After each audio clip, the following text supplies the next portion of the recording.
Au sommaire de ce journal, le bloc patriotique a reporté sa marche de ce samedi contre la politisation de la CENI en raison de la pluie qui s'est abattue ce samedi sur la capitale Kinshasa. Aucune nouvelle date n'est avancée pour l'heure. Les organisateurs ont toutefois promis de descendre à nouveau dans la rue. La ministre de la Justice exige le retour en prison de Willy Bakunga après avoir qualifié d'irrégulière la procédure de mise en liberté qui devrait être normalement initiée par la Cour de cassation et non par le procureur général près la Cour d'appel de Kinshasa, Gombe. Un excès de pouvoir dénonce Rose Mutombo. Et inscription de la rumba congolaise dans le patrimoine immatériel de l'UNESCO, la procédure est de plus en plus irrévocable. L'inscription se fera lors de la 16e session du comité intergouvernemental de l'UNESCO à Paris du 13 au 18 décembre. Bienvenue à vous tous, mesdames, messieurs, et merci d'être avec nous sur Télé 50. Les intempéries se constituent de plus en plus en ennemis des manifestations contre la politisation de la CENI. Alors qu'ils les avaient bravés lors de la dernière marche, le bloc patriotique a décidé de reporter cette fois sa manifestation de ce samedi qui devait avoir pour point de chute le siège de la centrale électorale en raison de la pluie qui s'est abattue sur la ville de Kinshasa. Les laïcs catholiques et protestants ont annoncé la tenue ultérieurement de manifestations pour exiger la dépolitisation de la CENI. On écoute un représentant du bloc patriotique joint au téléphone par la rédaction. Mais la vraie raison, c'est qu'il a plu abondamment à Kinshasa. La pluie a commencé depuis hier, vers minuit. Et la pluie vient s'arrêter à 11 heures. Nous sommes souciés de notre peuple. Nous voulons qu'il y ait de bonnes élections pour que ce peuple-là vote. Vous savez généralement que quand il pleut, les gens sont électrocutés. Quand il pleut, les gens sont inondés. Donc nous, avec les laïcs catholiques, les laïcs protestants, la Mouka et les autres Congolais qui se battent pour que la CENI soit dépolitisée, Kadima parte, on s'est dit on ne peut pas mettre la vie de notre peuple en jeu. Nous reportons la marche pour la semaine prochaine. La date vous sera fixée et le point de chute sera toujours le siège national de la CENI. Mais les catholiques sont avec nous, les protestants sont avec nous. Mais aussi, il faut savoir que ce ne sont pas des catholiques qui marchent, les évêques qui marchent. C'est le peuple qui marche. Et les évêques font partie du peuple. Et que veut le peuple? Le peuple veut que la CENI soit dépolitisée, que Kadima parte. D'ailleurs, je vous informe que pour les évêques, ils ne peuvent pas entrer en contradiction avec le peuple qui est en train de souffrir. Pour Papa Bokundoa, la volonté du peuple doit être respectée. Et quelle est la volonté du peuple? Kadima doit partir. Il faut qu'il y ait un consensus rapide dans des parties prenantes. Il faut que l'on supprime la taxe qui est une escroquerie qu'on appelle les RAM. Comment voulez-vous que Kadima, issu de la fédération IDPS Afrique du Sud, un membre de l'IDPS puisse être à la CENI pour préparer des élections, pour préparer un chaos? Il y a encore des raisons supplémentaires pour que le peuple marche au fin d'exiger le départ de Kadima. Et la semaine prochaine, nous serons dans la rue. Croyez-moi, c'est le peuple qui marche. Et dans l'actualité aussi, le ministre de la Défense nationale et ancien combattant est arrivé à Goma ce samedi 27 novembre.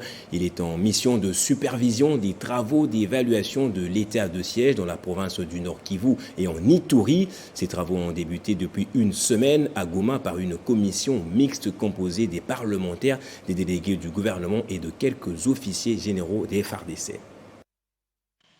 C'est sous une pluie battante que le patron de la Défense nationale et sa suite ont foulé le sol de la ville volcanique via l'aéroport international de Goma en début d'après-midi. L'état des sièges, cette mesure spéciale décrétée par le chef de l'État, avait comme objectif principal éradiquer totalement les groupes armés dans les provinces de l'Ituri et Nord Kivu est très critiqué par une certaine opinion, tant au niveau local que national, au regard des résultats sur le terrain. Les travaux d'évaluation de cette mesure nécessitent la participation de tous en vue d'un avenir meilleur, exhorte le ministre Gilbert Kabanda.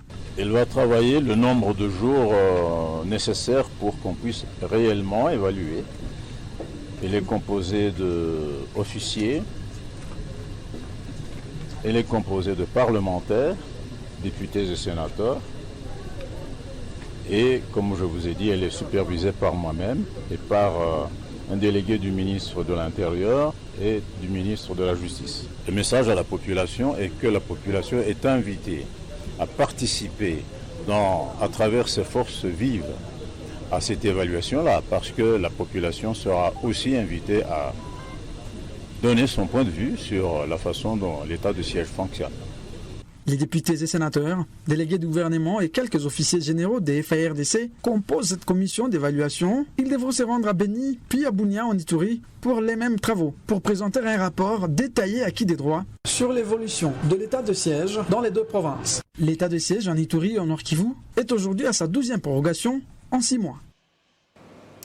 Le vice-premier ministre et ministre de l'Intérieur séjourne, lui, depuis vendredi au Congo central, précisément à Matadi, où il est allé se rendre compte des conditions carcérales dans la prison centrale après l'évasion signalée la semaine dernière.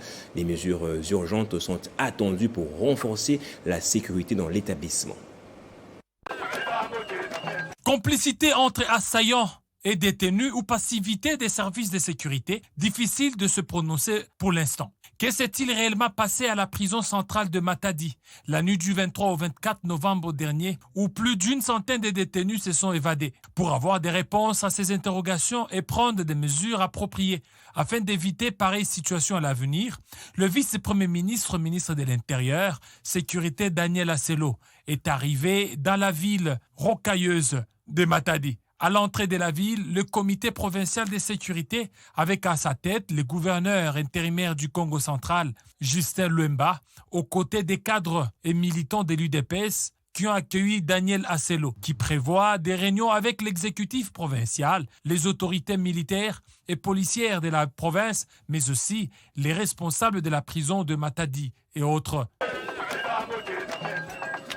Pour rappel, les faits se sont déroulés aux alentours de minuit à 3 heures du matin, où une opération spectaculaire au cours de laquelle 2 hommes armés se sont présentés à l'entrée principale de la prison, qui ont neutralisé les gardiens et ouvert les cellules, permettant à un grand nombre de prisonniers de s'évader.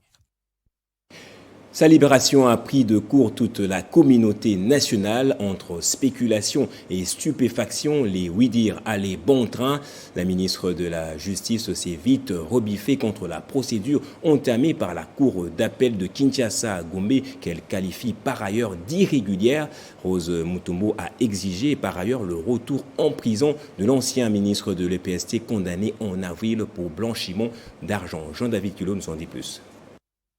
Selon un courrier de la ministre d'État en charge de la justice et garde des Sceaux, Rose Mutombo, Willy Bakonga devrait retourner en prison parce qu'il serait bénéficiaire d'une mise en liberté irrégulière. Pour Rose Mutombo, Willy Bakonga serait inéligible à la grâce présidentielle et exige une sanction contre le procureur général près la cour d'appel pour excès de pouvoir. Selon la loi, Willy Bakonga a droit à pouvoir bénéficier de la grâce présidentielle. Car au terme de l'article 5 de cette ordonnance, les personnes condamnées pour blanchiment des capitaux à une peine égale ou inférieure à 5 ans sont effectivement bénéficiaires de la mesure collective des grâces présidentielles. Mais ce qui préoccupe plus, c'est le fait pour un procureur général près la cour d'appel d'accorder une liberté alors qu'il ne relève pas de sa compétence,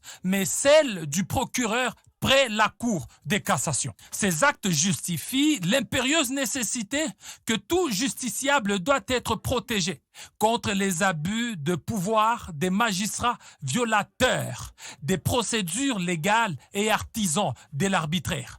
État de droit, oui, mais état de droit selon leurs intérêts et calculs politiciens de certains tireurs des ficelles, non à cela. En réalité, ces événements ont inquiété plus d'un Congolais et interpellé sur les bons sens et bien fondés de certaines remarques pertinentes des lois mornées proposées par les députés Minaku Sakata qui ont créé des remous sur la scène politique congolaise à l'Assemblée nationale, qui devrait protéger les Congolais des mauvais dires du droit par ces magistrats qui seraient pris dans l'ivresse de leur droit de faire peur à tout le monde sans frein et sans retenue. La République des droits des Congolais doit primer sur la République des politiques et des juges, mais uniquement en plaçant des garde-fous pour pouvoir recadrer tout magistrat qui s'évertuerait à abuser de son pouvoir pour régler des comptes personnels ou servir des intérêts quelconques au détriment du bon droit. Et signature ce vendredi 26 novembre dans la soirée de l'accord cadre entre le gouvernement congolais représenté par le ministre des ITP et la société chinoise China Communication Construction Company. Ce projet routier porte sur l'asphaltage de la route nationale numéro 4 entre Kisangani et Beni jusqu'à la connexion avec le fleuve Congo. La cérémonie a eu lieu au cabinet du ministre des ITP, Alexis Guizarro. La société China Communication Construction Company vient de finaliser la signature d'un accord cadre avec le ministère des ITP. Il concerne le projet de la route nationale numéro 4 Kisangani-Beni. Il sera question de développer 840 km de cette route à caractère commercial avec 5 postes de péage. Le directeur de ce projet, Vincent Chiongo, donne un aperçu de ce projet à multiples facettes. Il s'agit de l'asphaltage, de la modernisation de 840 km de la partie nord-est à la frontière ougandaise, pratiquement, à Beni, jusqu'à la connexion avec le fleuve. Qu'en est-il du financement et du délai d'exécution de ce projet? Il y a un volet financement, c'est-à-dire il y a la conférence Chine-Afrique qui va se tenir la semaine prochaine. Et c'était l'occasion justement de pouvoir inscrire un projet aussi prioritaire au niveau de ce forum-là. Donc ce projet sera mis comme projet prioritaire de manière à ce que toutes les chances soient mises de notre côté, de manière à ce que la contractualisation proprement dite se fasse dans les délais les plus courts. Occasion pour le directeur général adjoint du Centre Est-Afrique de la société CCCC d'exprimer son soutien au chef de l'État et au gouvernement congolais pour l'évolution de ce projet. Tout d'abord, il aimerait exprimer son soutien à son Excellence, M. le Président de la République, pour son soutien dans ce projet. Et il aimerait aussi remercier le gouvernement pour les personnalités qui ont eu vraiment fait des efforts. La prochaine étape, c'est la contractualisation proprement dite de cet accord, étape qui permettra de déterminer les modalités de démarrage des travaux après les études détaillées d'exécution qui seront approuvées par le gouvernement congolais. Et le ministre de l'Aménagement du Territoire a parrainé ce samedi la 3e promotion de Master de comptabilité OHADA et de l'audit de l'Institut supérieur de commerce Kinshasa. Il a également effectué une première visite aux officiers stagiaires de la 32e promotion de l'école de commandement militaire et d'état-major. Eux aussi l'ont choisi comme parrain pour un accompagnement moral et logistique. L'Institut supérieur de commerce Kinshasa a déversé ce samedi 26 novembre sur le marché de l'emploi des dizaines de diplômés de master en gestion et droit des entreprises et en comptabilité OHADA et de l'audit. Présent à cette cérémonie, le président du Sénat, l'honorable Bahati Lukwebo, a parrainé la 8e promotion de master en gestion et droit des entreprises. Quant à la 3e promotion de master en comptabilité OHADA et de l'audit, elle a porté son choix sur le ministre d'État, ministre de l'Aménagement du Territoire, Maître Guy Ndomboyo pour la parrainer. Prenant la parole devant les lauréats et autres invités et personnalités, Maître Guy Ndomboyo a reconnu avec modestie la lourde responsabilité de ces parrainages. Il a par la même occasion encouragé les lauréats du jour à offrir des services de qualité aux compatriotes et à l'État congolais. Nous qui avons été choisis comme parrains, c'est une très lourde responsabilité. Et nous nous sentons donc à ce jour très honorés d'être le parrain de la 3e promotion de la comptabilité de l'OHADA et de l'audit.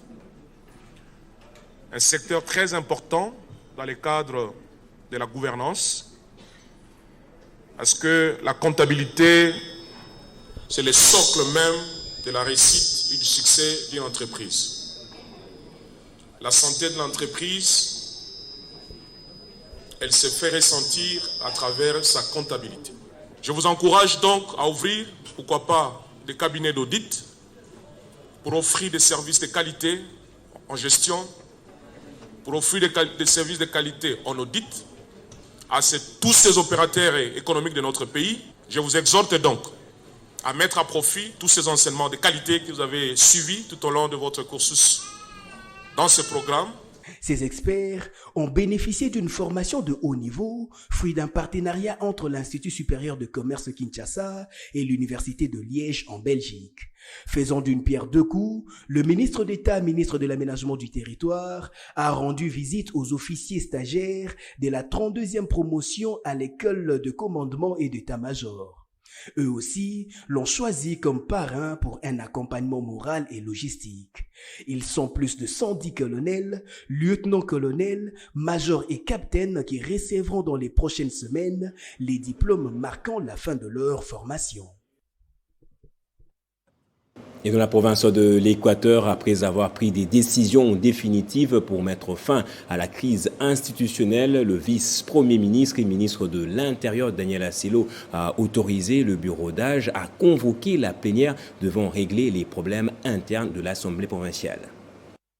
Il était question pour les bureaux d'âge de valider les mandats des suppléants de leurs collègues députés provinciaux et ont mis fin à leur mandat parlementaire par l'acceptation des fonctions incompatibles ou soit ayant adhéré à d'autres partis politiques au sein de la législature. Il s'agit de Madame Molebo Moboulou Marie-Josée, présidente du bureau d'âge de l'Assemblée provinciale de l'Équateur. Après cet exercice parlementaire, 6 suppléants ont été validés et les quorums étaient des 14 députés provinciaux présents à cette plénière et le rendez-vous a été pris pour ce samedi 27 novembre 2021 afin de traiter les pétitions visant les députés provinciaux Bouka Lopala, Claude Essengola, Alexis, respectivement président et vice-président de l'Assemblée provinciale, invités à présenter leurs moyens de défense par voie des huissiers de justice.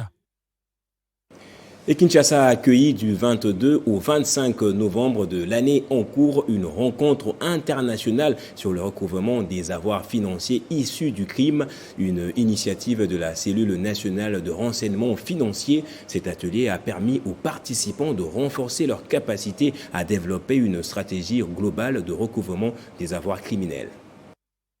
Tout le patrimoine ainsi que les avoirs issus du crime financier devaient être restitués. C'est la bataille que vient d'engager la cellule congolaise de renseignement financier.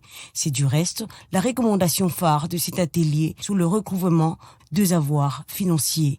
La confiscation et la récupération des avoirs sont donc deux éléments fondamentaux pour perturber le fonctionnement de ces citoyens peu scrupuleux.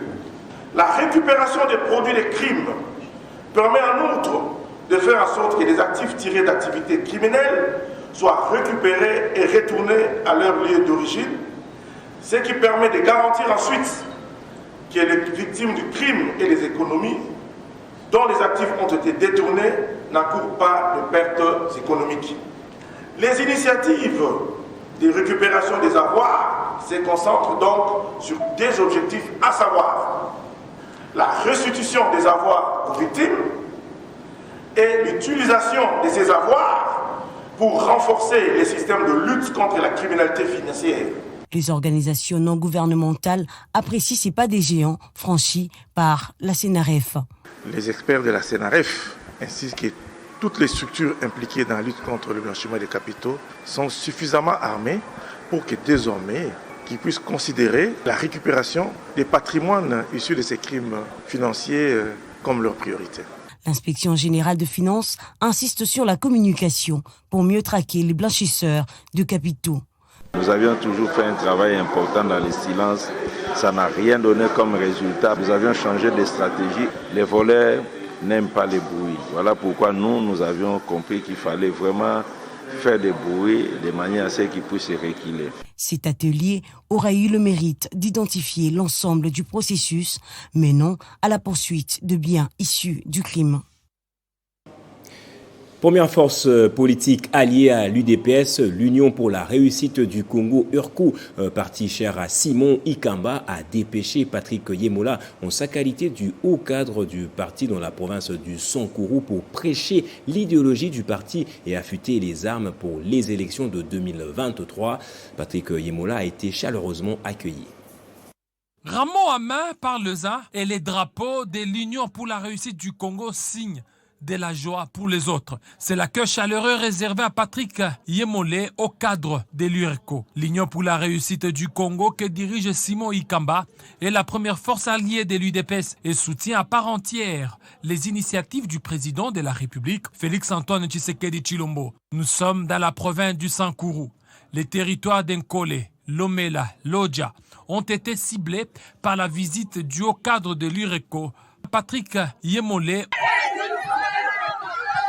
Ici, le haut cadre du parti, Patrick Yemolé, a été accueilli en triomphe par les militants et membres de ce parti qui ont voulu lui montrer une démonstration des forces par leur soutien au président Félix Tshisekedi. Juste après avoir entendu parler de son arrivée sur les radios locales, toutes les cités de ces territoires étaient dans les rues pour accueillir celui que leur a porté les idéologies du parti de Simon Ikamba pour la bonne marche du Congo selon la vision du président Félix Tshisekedi. Unis comme un seul homme, ces populations chantent à l'honneur du chef de l'État Félix Tshisekedi, qu'ils appellent affectueusement Moïse libérateur du Congo, et Simon Ikamba, qu'ils ont surnommé cadeau du ciel, pour montrer à Patrick Yemolé combien ils sont fidèles à l'Union pour la réussite du Congo dans l'espoir de voir leur milieu de vie se transformer par le vent du développement qu'apporte le slogan « Le peuple d'abord ».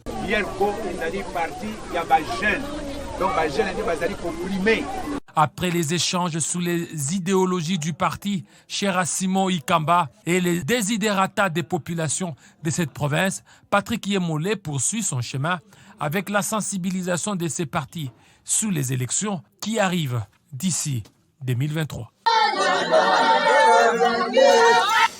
Et enfin, vers une inscription de plus en plus certaine de la rumba congolaise sur la liste du patrimoine immatériel de l'UNESCO. Son entérinement pourra intervenir à l'issue de la session prévue en France au courant du mois de décembre. Pour le comité d'évaluation technique, la rumba congolaise est éligible. Annoncée du 13 au 18 décembre prochain à Paris, en France, la session de l'organe indépendant d'évaluation de l'UNESCO, statuant sur le dossier de candidature de la rumba congolaise, sera déterminante en ce qui concerne son inscription sur la liste représentative du patrimoine culturel immatériel de l'humanité. Selon les experts, son entérinement est de plus en plus certaine au regard des éléments spécifiques repris dans le rapport de l'organe d'évaluation concernant les candidatures soumises par les deux Congos. Il y est noté que la rumba congolaise est un genre musical et une danse populaire dans les zones urbaines de la République démocratique du Congo et la République du Congo. Généralement exécutée par un couple composé d'un homme et d'une femme, il s'agit d'une forme d'expression multiculturelle originaire d'une ancienne danse appelée Kumba. À ce stade, il ne resterait plus que l'approbation du comité intergouvernemental faisant suite à la recommandation faite par l'organe indépendant d'évaluation. Estimant que le dossier est sur la bonne voie, les gouvernements des deux Congos s'engagent notamment à la mise en œuvre de tout un dispositif pour soutenir ce patrimoine à travers des formations, l'organisation des festivals annuels et officiels, ainsi que des attributions de prix. Il est également prévu le financement d'un musée de la rumba à Brazzaville et à Kinshasa. Pour la ministre de la Culture, Arts et Patrimoine de la République démocratique du Congo, l'entérinement de la rumba congolaise sera l'aboutissement d'une candidature conjointe dont le Premier ministre, Sama Lukonde, a fait mention vendredi dernier lors du Conseil des ministres en rappelant l'importance de la démarche inscrite dans son plan d'action conformément au 15e pilier Axe 62. On va plutôt terminer avec cet autre élément de culture, produire un dîner caritatif pour venir en aide aux enfants victimes des barbaries vécues au Nord Kivu et en Ituri. C'est l'objectif de ce dîner de concert caritatif pour lequel le chanteur Gaz Mawete entend prêter sa voix et sa popularité. Il en appelle à la solidarité de tous les Congolais. Produire un dîner-concert caritatif pour venir en aide aux enfants victimes des barbaries vécues au Nord Kivu et en Ituri. C'est l'objectif de cet événement pour lequel le chanteur Gaz Mawete entend prêter sa voix et sa popularité. Catherine, elle a été très réceptive et très contente de voir l'implication que nous avons à ces problèmes du pays. Beaucoup loué l'initiative et a encouragé et a demandé nous a donné plusieurs conseils pour pouvoir améliorer la démarche et pouvoir améliorer notre système de travail. Très bien accueilli par la ministre de la Culture, Arts et Patrimoine, Catherine Fourara, qui s'est engagée pour un accompagnement sans faille. L'initiative est de la même manière saluée par les jeunes leaders du Nord Kivu. Nous avons déjà répertorié les orphelinats qui ont accueilli tous ces enfants-là. C'est-à-dire, nous n'allons pas nous limiter à la collecte de fonds. Après la collecte, avec l'artiste, nous allons nous rendre dans ces orphelinats, en commençant par Kassindi, parce que non seulement on donne de l'argent, mais on va aussi témoigner de l'amour. Prévu pour le 12 février 2022, au chapiteau du restaurant Le Rubis, ce dîner-concert caritatif s'illustre tel une occasion pour les Congolais de venir en aide à plus d'une centaine d'enfants en proie à des violences dans la région du Nord Kivu et en Ituri. Place au rappel des titres à présent. Le bloc patriotique a reporté sa marche contre la politisation de la CENI en raison de la pluie qui s'est abattue ce samedi sur la capitale Kinshasa. Aucune nouvelle date n'est avancée pour l'heure. Les organisateurs ont toutefois promis de descendre à nouveau dans la rue. Et la ministre de la Justice exige le retour en prison de Willy Bakonga après avoir qualifié d'irrégulière la procédure de mise en liberté qui devrait être initiée en principe par la Cour de cassation et non par le procureur général près la Cour d'appel de Kinshasa-Gombe. Et en culture, inscription de la rumba congolaise dans le patrimoine immatériel de l'UNESCO. La procédure est de plus en plus irrévocable. L'inscription se fera lors de la 16e session du comité intergouvernemental de l'UNESCO à Paris du 13 au 18 décembre. C'est par ici que ce journal prend fin. Merci infiniment pour votre fidélité. L'actualité reste en continu sur votre chaîne.